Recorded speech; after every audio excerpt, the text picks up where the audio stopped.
everybody. Happy Wednesday, I think it is. Yeah, so I wanted to start things off. What the heck did we just watch? What did we just watch? Yeah, so what we just watched was SEO the movie. Who here has seen SEO the movie? Raise your hand if you don't mind. Okay, so a few people, that's excellent. So it was a US-based film that talked about the history of search engine optimization, specifically in the US, and we'll talk more about that and how that could be translated to other countries. But it's a film on the history of search, where it was, where it is now, and where it's going. Awesome. And Rand, you're one of the stars of the film. I don't know if stars of the film quite qualifies. Maybe I was one of several folks that John and the producers interviewed for this movie. And yeah, it's very cool to sort of see the perspective, right? Having lived through it and then reflecting and watching this film and getting to hear how other people in our field felt about the growth of search and how, you know, Google went from this tiny little startup, right, in Silicon Valley to world-dominating behemoth. I mean, Google is, what, 97% of market share in Portugal and most of the rest of Europe. And so the early days of SEO really shaped the engine. Yeah, so why do this film? I mean, like, thinking about, you know, SEO is kind of one of the earliest ways of marketing on the internet. But so why do this film now? Because it seems like it's the oldest type of marketing monetization, but it's also the thing that keeps evolving all the time. And so why do the film and why do it now? Yeah, you know, so SEO's evolved a lot over the years. It's still the best channel, one of the best channels for marketing your business online. But when it started out, it wasn't really socially acceptable by major corporations. Yeah. And it was incredibly, a lot of black hat, a lot of affiliate. If you don't know what black hat means, that means it basically was kind of below the table stuff, people gaming the system. It's evolved now into a major corporate practice that drives millions of visitors a month for many companies. So the film's about the transition of SEO into the field that it is now, and then really where the future is going, which it's evolving so fast, and I can't wait to hear Rand talk about a bit about this as well. So we wanted to kind of show that transition. So what was the process like? So when you're thinking about the history and the present and the future of SEO and everything like that, how did you guys pick the people in the film? And this is about like a 40-minute film or so, is that right? 40 minutes, film made by my company. It cost $15,000 total to make, which is not much when you consider how much advertising we do. The people in the film are the biggest people in search. Rand is one of the biggest influencers in SEO. There's also Barry Schwartz, who's in the film, Danny Sullivan. These are people in the United States who are very, very well known. So to get them all together and talk about where it's been and where it's going, that was kind of the purpose there. Cool. So Rand, talk a bit more about your story with Moz, and talk a little bit more about the company's origins, and what are you guys doing now, and how does it fit into this ever-changing landscape? Yeah. So for those of you who might not know, and I think John covered this a little bit in the film, but I dropped out of college, and I started Moz with my mom. So I think mom and son founders is like the least likely venture capital investment on the planet, but we managed that one. And yeah, Moz started originally as a blog and then became a software company and eventually became, you know, one of the biggest software companies and, you know, most invested in the SEO field. And we were, you know, John, to your point, SEO was a sketchy practice, right? It was spam, it was mystery, it was secretive. And so when we were, you know, trying to build a reputation, trying to build a company in 2006, 2007, a lot of people wouldn't talk to us. Even in 2012, when I went to Silicon Valley for that venture round, a lot of people were like, well, I don't know, is SEO really a thing? People really going to invest in that? It seems pretty spammy to me. And so I think that to see how far the practice has come, how accepted it's been, has been fairly remarkable. And Moz is certainly a big part of that journey, right? We've benefited from the fact that SEO went from a niche marketing practice to an, oh my God, everyone has to do it. And when was that inflection point? I'm kind of curious. You know, it seems like every channel has that. You know, whether it's Twitter or Facebook or SEO. I mean, we're starting to see it more with AI and VR these days too. But like, what was it that actually convinced people that this was actually something worth investing in and something that's actually going to work and it's not just a bunch of spammy kind of stuff? Yeah, I think, to be honest, so the biggest points for me were Google going public. That was a big one. I think Google's sort of dominance, absolute dominance in search by about 2011, 2012. And then SEO, John, maybe you'll disagree with me. I don't think it ever had a one-time, you know, everything after this point is, you know, acceptable in SEO and everything before it was unacceptable. I think it's been a very slow, gradual adoption. You know, eventually Fortune 500 started building out SEO teams. Eventually major agencies, right, the big 5 ad agencies all had SEO components. It was never an overnight change. I have some clients who get 20 million visitors a month, right? You can't ignore that. When you're getting 20 million visitors a month from SEO, then you've got to invest in software. You've got to think about what your conversion rates look like there. You want to think about how can I get more of this drug that is SEO marketing, right? But to Rand's point, I'd say it's about 60, 70% accepted at this point, and then the other 30%, people are still very, very skeptical. So. Yeah, I bet if we walk 2 buildings over, there's someone talking smack about SEO like right now. Yeah. Let's go find them. But yeah, so on that note, I'm kind of curious. So I sat in on a panel yesterday, just attending, and it was with the CMO of Ryanair, and he was talking about they don't actually spend a single dollar on Google.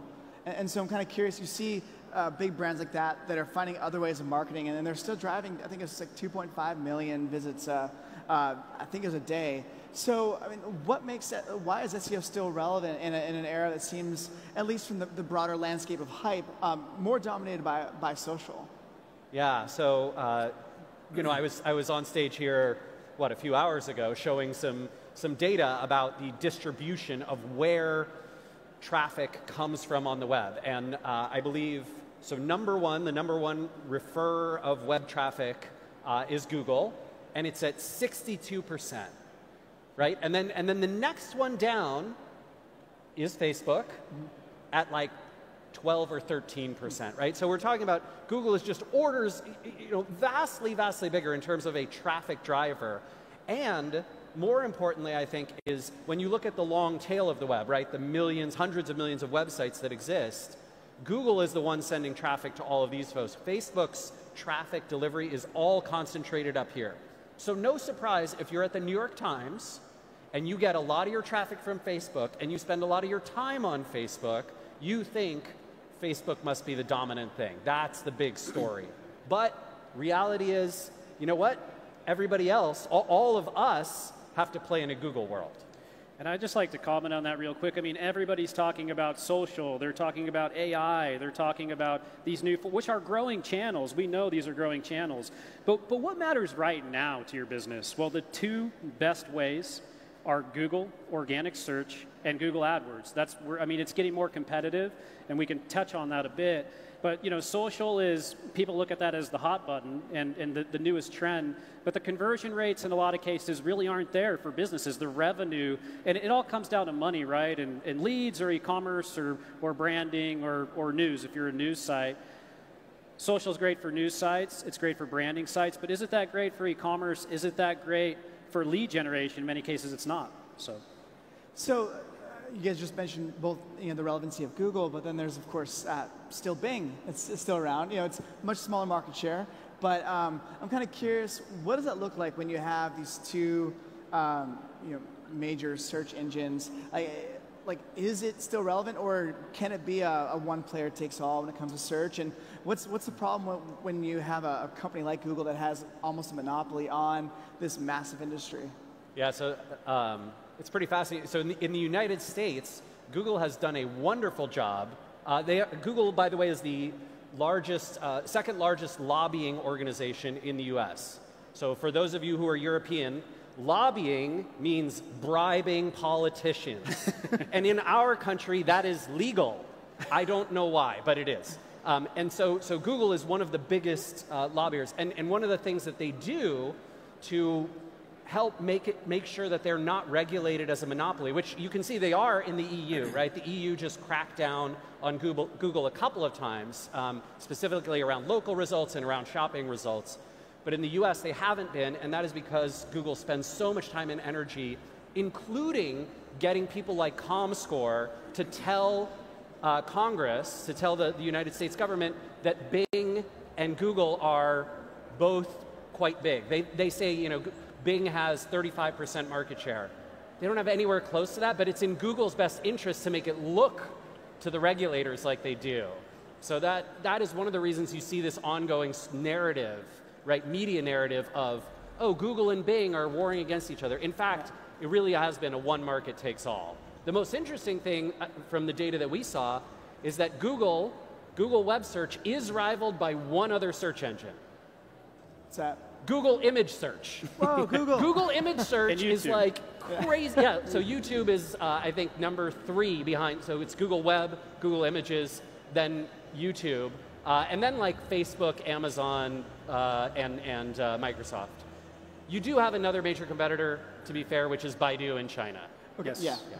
That's a good point. So I want to ask one other quick question on just thinking about this overall landscape that we have now, and then I want to kind of jump into kind of some future-looking trends here. But on that note, I'm kind of curious, because when we're thinking about these companies, and I don't want to get too into the weeds on the regulatory side of things, but it's interesting, as we've seen over the past, even over the past two or 3 weeks with congressional hearings about Russia and fake news and bots and whatnot, it seems like on a broader scale, a lot of regulators and a lot of politicians don't even understand how these companies work.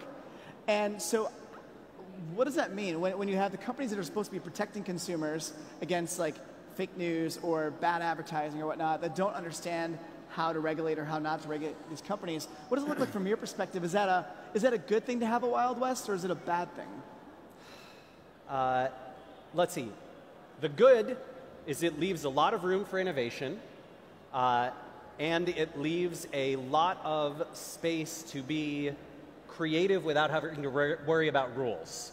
The bad is it has potentially horrifying and negative side effects on society, right? And I think that the rise of filter bubbles in social media and in search have correlated so neatly with the divisiveness of across the political spectrum, right? So you know, they look at sort of the average views of people. In the US, we only have two major parties, but you know, they look at the views, and they were much more overlapped in the 90s, and then, you know, rise of Facebook, rise of Google, they've drifted much further apart. So dangerous externalities happen in unregulated environments, but so too does a lot of innovation. I'd comment on that real quick. I mean, if you want to start a business in the United States, start a consulting company where you're basically trying to help people have the correct, you know, regulations in place as our government evolves. I mean, I've actually looked into this. I'm an opportunist as a business idea, and it's just the Wild West out there, which has made it interesting and fun in a lot of ways. But we need to catch up, I believe. So I want to step you guys there for a quick second. I want to talk about the future of SEO. I think there's another clip that if we could show that for a quick second, that would be great. Has a very bright future for at least the next 3 or 4 years. I think the future after that is more uncertain. And the biggest risk that I see to this field is that search volume and the possibility of being in front of searchers diminishes dramatically because of smart assistants and voice search. There it is. There the it future, is. straight from the horse's mouth.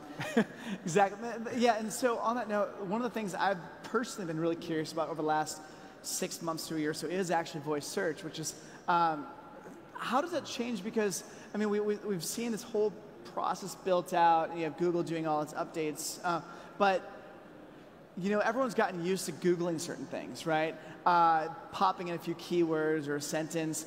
But when it comes to voice, talking to Alexa or Google, I mean, there are more apps even or skills on these devices than I even know exist. And I'm supposed to be writing about this stuff.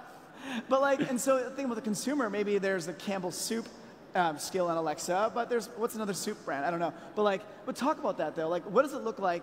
What's the future of search when it comes to a marketer trying to figure out how do they build a voice skill, and how do you build it for something where the consumer doesn't even know how to look for it in the first place? Yeah. Yeah, so I mean, my perspective is voice search doesn't hurt SEO at all. Not, like, barely changes it. Voice answers change it a lot, right? Because a voice answer, you only get one answer. There's not 10 results or, you know, a bunch of different features that you can look at. You just get that one answer. That makes for a market where, in many cases, a single brand, a single company is absolutely dominant. And in my opinion, the people who are adopting voice answers, voice skills, apps today are the ones who are going to be dominant in the future. I think this is it's scary because it's winner takes all. It's also a great time to get into it because you can be that winner right now. 5 years from now, good luck. As far as voice assistants and skills go, I do believe, and John and I were talking about this, right? I do believe that that is going to be a fundamentally different function than what we've classically done with web search. And instead of replacing search, it's going to be in addition to. We do other things with voice search and voice answers and AI and smart assistants than what we do with, you know, Google. What interior designer should I use for my new office space? Right? I think those are two different things. Yeah, you know, I mean, I think right now we're finding ways to optimize for voice search. We're finding ways to optimize for Google Assistant. We're finding ways to optimize for Siri. We're finding ways to optimize for Alexa, right? Those are kind of the three things to think about. Right now, voice search, it's only 20% of mobile search, yet it's something that people are focusing on so heavily, and they want to change and adopt all of their strategies as a result of it. But as business owners, think about it yourself. Where's the actual traffic right now? And we always want to think ahead, and that's smart to do, but it's still very small. It's going to grow exponentially over the years, something to keep an eye on. And, you know, just it's all about winning the game of online, finding ways to get involved in these places where your customers are spending time, extracting them to your website or whatever type of conversion you're looking for and making it happen. That's actually a really important point. So the one thing that I think is a terrible, terrible idea is building your home base on the web on someone else's platform. Yep. I think that's crazy. Why would you make your primary blog on Medium? Great distribution channel, yeah. But why would you put all your content there and not on your own website as well? Why would you ever make YouTube your home base, or Facebook, or an app that is controlled by Google and Apple, right? That everything should be about driving back to a channel you own. Yeah, and just real quick, so last week, Facebook is testing not showing page posts in the feed. Yeah. Right? So I have a page, it's got like 25,000 people, some people like it. They won't see any updates that I do. I'm going to have to pay to advertise that. So when you're on somebody else's platform, you lose that traffic that you might have built up from your brand. So lots of things to think about as you're setting your digital strategy for the future. Yep. Well, we could keep going, but unfortunately, we're out of time. So thanks to you both. Oh, thanks for having us. Thank you. Thanks.